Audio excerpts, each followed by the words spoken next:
Hey guys, how you doing? An MLA has actually vented his frustration following an alleged gang rape. He has come out and called for a law for public killing of rapists.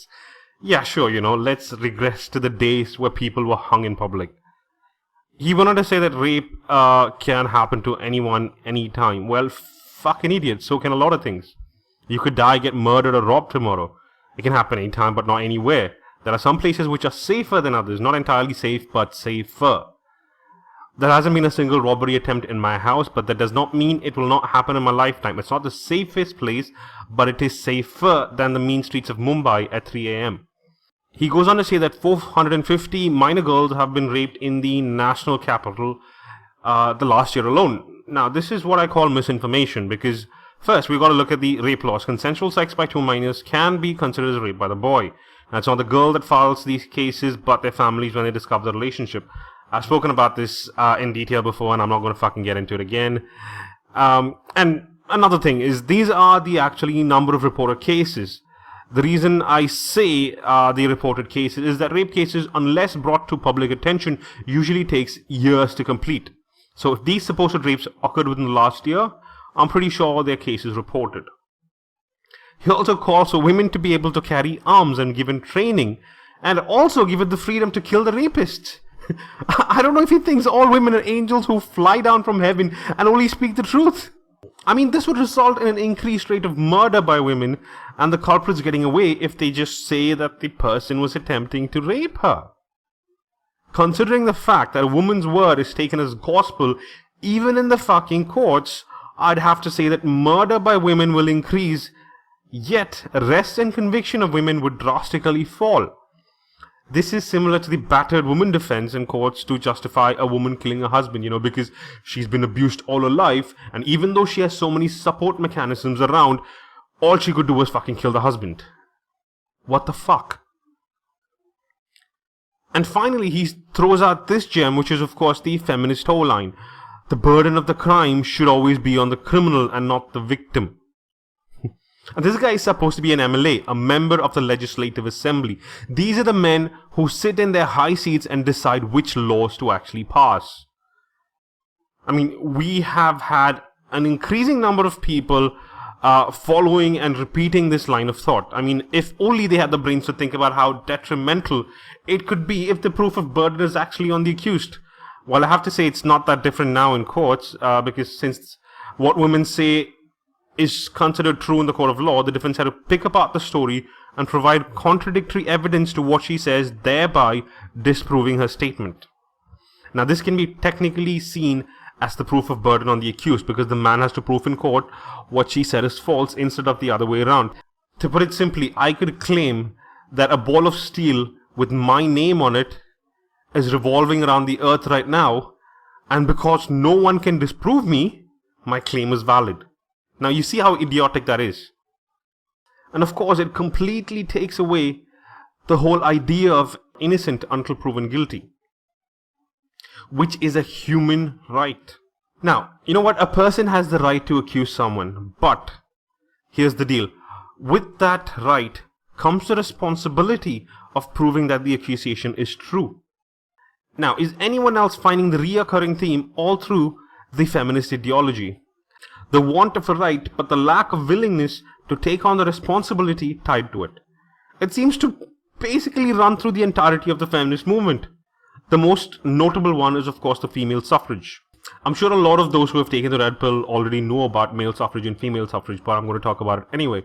Now, I'm just going to summarize it and not talk about it in detail. So, the lie by omission that feminists have been pushing all throughout history has been the fact that men always had the vote. Now, this claim is in fact false. All males did not have the right to vote from the get-go. To add to that, men had the obligation of sacrificing themselves for their country even if they did not support the war they fought in. Men were given the right to vote in exchange for the obligation or responsibility of fighting for their country, because if they did not have the choice to elect the person who chooses to go to war, then they should not be sent out to war. It's simple logic. Men were always compelled. It was their duty to go to war. They never had the option of saying no.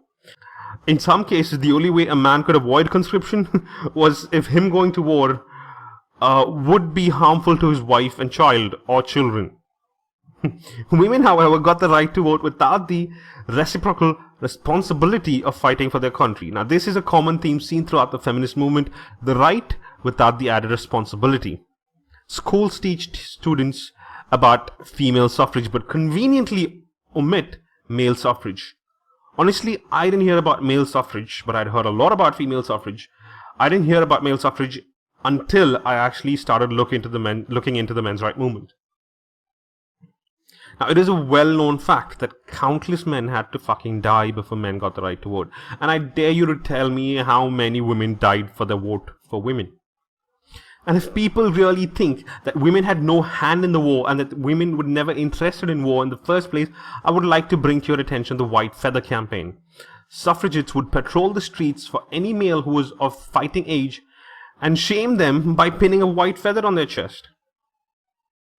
Shame them and tell them you have to fight for the country because you're of a certain age and because you've got a fucking penis. Now, these are the words of Emmeline Pankhurst, one of the driving forces behind the suffragettes. And I quote, "The least that men can do is that every man of fighting age should prepare himself to redeem his word to women, and to make ready to do his best to save the mothers, the wives, and daughters of Great Britain from outrage too horrible even to think of." Now, what outrage could that be? Plunder? Murder? Death? And these men had to go and endure murder and death in the trenches to save the fucking women. And they call that male privilege. You know, women expected men to go out to war and fight to protect them. The ones who stayed silent in this matter are as guilty as the rest, and I'm talking about the women. They wanted their fathers, their brothers and sons to go defend the women of the family and the country while they asked for the votes with no reciprocal obligation. I doubt women cared for too long if they sent their men of their family to their deaths as long as they were safe. Self-interest, the selfish gene. It was the duty of men, wasn't it? The suffragettes probably showed no remorse when they pinned the white feathers on the young boys so they would go and fight for their country and die in the trenches. And these are sometimes men who were not even 21. Women and men got the right to vote roughly around the same fucking time. And in the case of India, now I'm talking about, when I say women got the right to vote as same as men around roughly the same time, I'm talking about the rest of the world, the Western world. But in the case of India, once the constitution was written after we got our freedom, all men and women had the right to vote from the get-go. India luckily does not have conscription. It is voluntary military. But here's the thing, again, more than 90% of the military is actually men.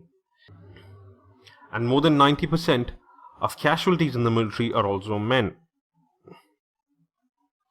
Now, some Western countries still have conscription, and that I believe is a blatant violation of the constitutional rights. If everyone has the right to vote, why are the women exempt from conscription? I'll tell you why. Female privilege. One of the many privileges that they seem to ignore when talking about being the oppressed gender. Female privilege, the undying part of civilization. We've probably been dying for women, protecting women, since the dawn of mankind. And hypergamy and gynocentrism, I believe, has also been present since the dawn of mankind. I'm done with hypergamy. I'm not going to let a woman fuck my life over. I'm done with being a blue pill. I'm done with helping women. I'll help somebody if they're my friend. Now, in that situation, I don't care if they're a woman, a female or a male. If they're my friend, I'll help them. I don't look at genders in that particular scenario. But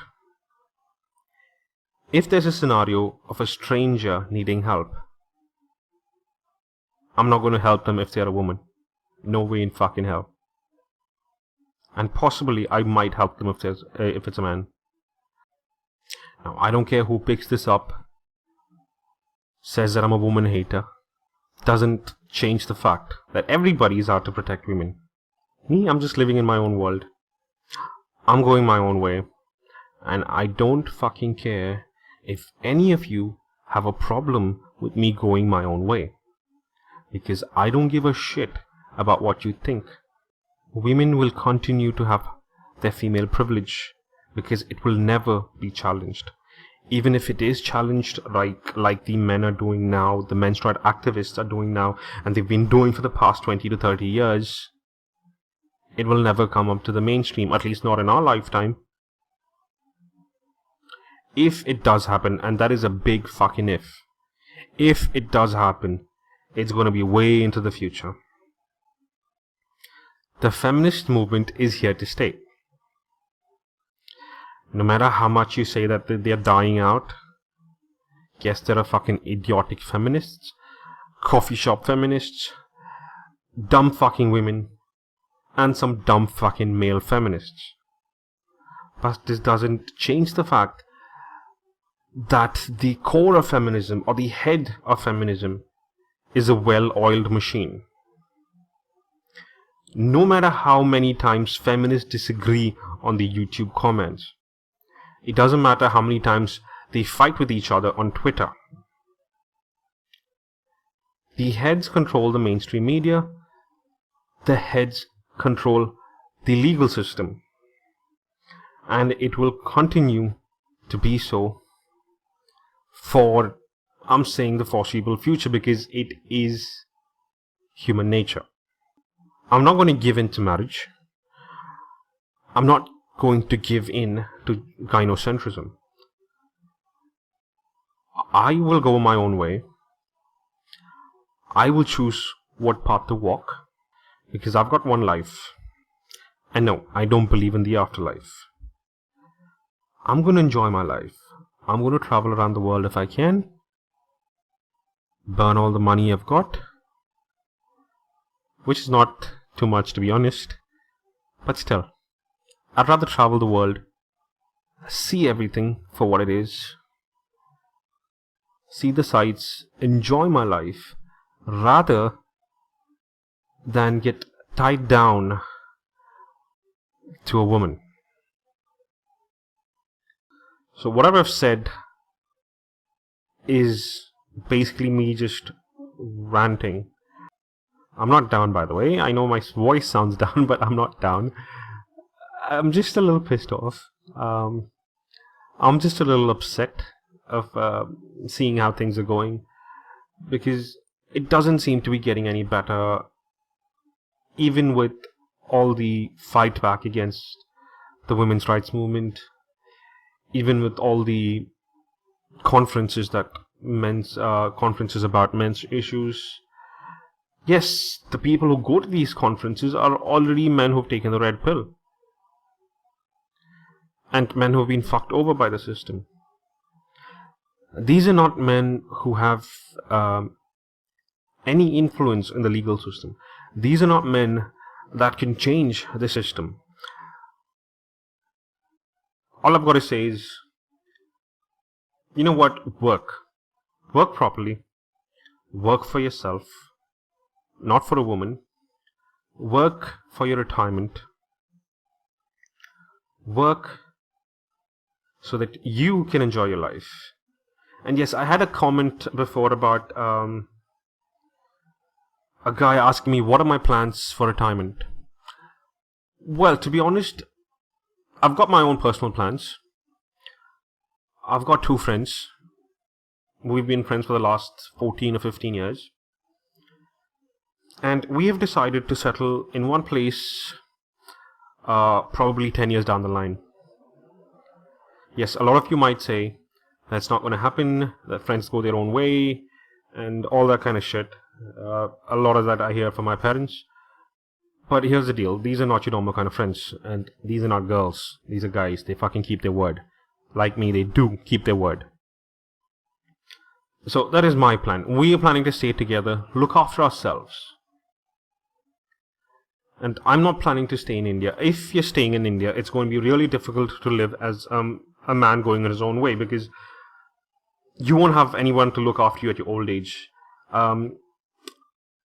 In the present day and age, there is not many options. There are not many options for old age homes. There are not too many good ones. No matter how much you save for retirement, there is a probability that you might run out of money. There are a lot of ambiguities in that particular plan, but I don't know what advice to give to every single person, because it's different for everyone. For me, I choose to stay with my friends, stay close by, live together, either in the same house or next to each other, because I know for a fact that we look after each other. Some people keep putting out the argument that you get married so that there's somebody to look after you. What guarantee do you have that there's a woman who's willing to look after you? Because women do not want to look after a man. They want to be looked after. They want men to take care of them with all the money in the fucking world, pamper their ass. It's just how women are.